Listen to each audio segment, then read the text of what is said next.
Hello, my name is Brandon Fairfax, and today I'll be reading The Hollows of the Three Hills, written by Nathaniel Hawthorne, and it was actually written back in 1830, so quite some time ago, and it does have a lot of very rich and old language within it, but that's one of the main reasons that the story stood out to me and made me want to read it today and share it with you guys as well. The story includes two main characters.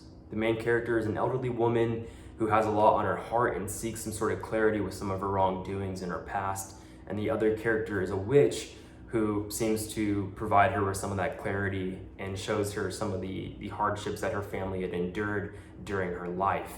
So without revealing too much of the story, we can just get straight into it. So without further ado, The Hollows of the Three Hills by Nathaniel Hawthorne.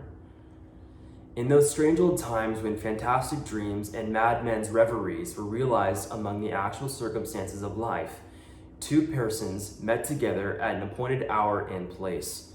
One was a lady, graceful in form and fair of feature. Though pale and troubled, was smitten with an untimely blight in what should have been the fullest bloom of her years. The other was an ancient and meanly dressed woman of ill-favored aspect, and so withered, shrunken, and decrepit that even the space since she began to decay must have exceeded the ordinary term of human existence. In the spot where they encountered, no mortal could have observed them. Three little hills stood near each other, and down in the midst of them sunk a hollow basin almost mathematically circular, 200 or 300 feet in breadth, and of such depth that a stately cedar might but just be visible above the sides. Dwarf pines were numerous upon the hills, and partly fringed the outer verge of the intermediate hollow, within which there was nothing but the brown grass of October, and here and there a tree trunk that had fallen long ago and lay moldering with no green successor from its roots. One of these masses of decaying wood, formerly a majestic oak, rested close beside a pool of green and sluggish water at the bottom of the basin. Such scenes as this, so great tradition tells, were once the resort of a power of evil and his plighted subjects.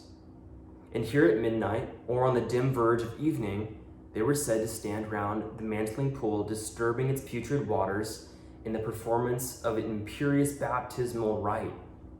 The chill beauty of an autumnal sunset was now girdling the three hilltops, whence a paler tint stole down their sides into the hollow.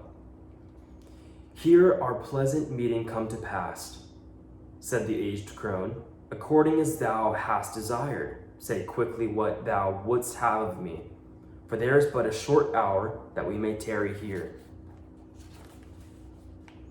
And the old withered woman spoke. A smile glimmered on her contestant like lamplight on the wall of a sepulchre. The lady trembled and cast her eyes upward to the verge of the basin, as if meditating to return with her purpose unaccomplished. But it was not so ordained. "I am stranger in this land, as you know," said she at length.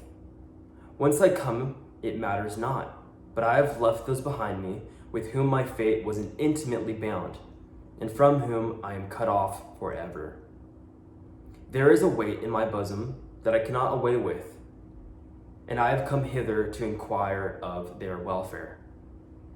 And who is there by this green pool that can bring thee news from the ends of the earth?" cried the old woman, peering into the lady's face. "Not from my lips mayst thou hear these tidings, yet be thou bold, and the daylight shall not pass away from yonder hilltop before thy wish be granted." "I will do your bidding, though I die," replied the lady desperately. The old woman seated herself on the trunk of the fallen tree, threw aside the hood that shrouded her gray locks, and beckoned her companion to draw near.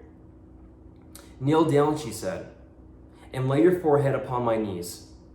She hesitated a moment, but the anxiety that had long been kindling buried fiercely upon within her. As she knelt down, the border of her garment was dripped into the pool. She laid her forehead on the old woman's knees, and the latter drew a cloak about the lady's face, so that she was in darkness.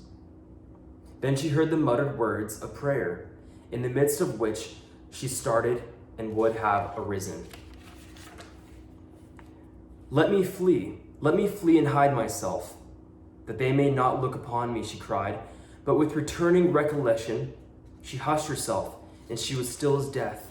Far seemed as if other voices, familiar in infancy and unforgotten through many wanderings, and in all the vicissitudes of her heart and fortune, were mingling with the accents of the prayer. At first the words were faint and indistinct, not rendered so by distance, but rather resembling the dim pages of a book, which we strive to read by an imperfect and gradually brightened light.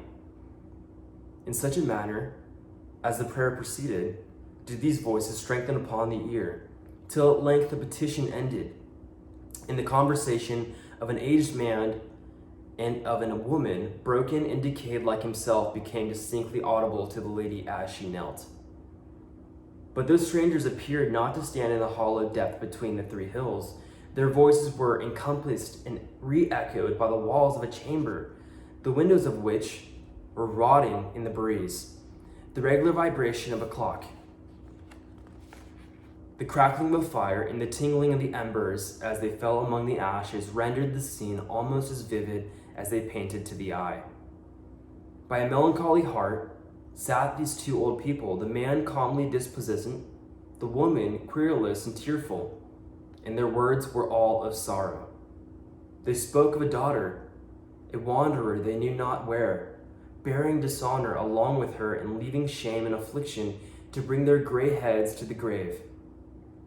They alluded also to other and more recent woe, but in the midst of their talk, their voices seemed to melt into the sound of the wind sweeping mournfully among the autumn leaves.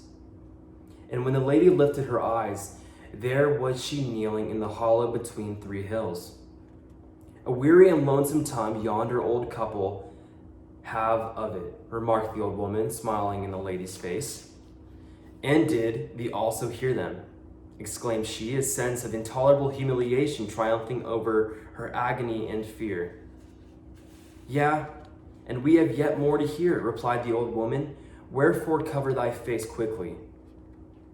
Again, the withered hag poured forth the monotonous words of a prayer that was not meant to be accepted in heaven. And soon in the pauses of her breath, strange murmurings began to thicken, gradually increasing, so as to drown and overpower the charm by which they grew. Shrieks pierced through the obscurity of sound and were succeeded by the singing of sweet female voices, which in their turn gave way to the wild roar of laughter broken suddenly by groanings and sobs, forming altogether a ghastly confusion of terror and mourning and mirth. Chains were rattling, fierce and stern voices uttered threats, and scrounged resounds at their command. And these noises deepened and became substantial to the listener's ear, till she could distinguish every soft and dreaming accent of the love songs that died cautiously into funeral hymns. She shuddered at the unprovoked wrath which blazed upon her like a spontaneous kindling of flume, and she grew faint in fearful murmurment, raging miserably around her. In the midst of this wild scene, where unbound passions jostled each other in the drunken career, there was one solemn voice of a man, and a manly and melodious voice it might have been. He went to and fro continually, and his feet sounded upon the floor. In each member of that frenzied company, whose own burning thoughts had become their exclusive word, he sought an auditor for the story of his individual wrong, and interpreted their laughter and tears as his reward of scorn or pity. He spoke of woman's perfidy, of a woman and a wife who had broken her holiest vows, of a home and heart made desolate. Even as he went on, the shout, the laugh, the shriek, the sob rose up in unison, till they changed into the hollow, fitful and uneven sound of the wind as if fought among the pine trees of those three lonely hills. The lady looked up, and there was the withered woman smiling in her face. Couldst thou have there thought were such merely times in a madhouse? Inquired the latter. True, true, said the lady to herself. There is mirth within its walls, but misery, misery without. Woods Thou hear more, demanded the old woman. There is one other voice I would fain listen to again, replied the lady faintly. Then lay down the head speedily upon my knees, that thou mayst get thee hence before the hour be past. The golden skirts of day were yet lingering upon the hills, but deep shrouds obscured the hollow and the pool, as if somber night were rising thence to overspread the world. Again that evil woman began to weave her spell. Long did the proceeded unanswered, till the knolling of the bell stole in among the intervals of her words, like a clang that had traveled over valley and rising ground and was just ready to die in the air. The lady shook upon her companion's knees, and she heard that boding sound. Stronger it grew and sadder, and deepened into the tone of a death bell, knolling dolefully from some ivy-mantled tower, and bearing tidings of mortality and woe to the cottage, to the hall, and to the solitary wayfarer, that all might weep from the doom appointed in turn to them. Then come a measured tread, passing slowly, slowly on, as of mourners with a coffin, their garments trailing on the ground, so that the ear could measure the length of the melancholy array. Before them went the priest. He was reading the burial service, while the leaves of his book were rustling in the breeze, and thou no voice but this was heard to speak aloud. Still there were revelings and anathemas, whispered but distinct from women and from men. Breathed again the daughter who had wrung the aged hearts of their parents, the wife who had betrayed the trusting fondness of her husband, the mother who had sinned against natural affection and left her child to die. The sweeping sound of the funeral train faded away like a thin vapor, and the wind that just before had seemed to shake the coffin pale moaned sadly round the verge of the hollow between three hills. But when the old woman stirred the kneeling lady, she lifted not her head. Here has been a sweet hour's sport, said the withered crone, chuckling to herself. Thank you.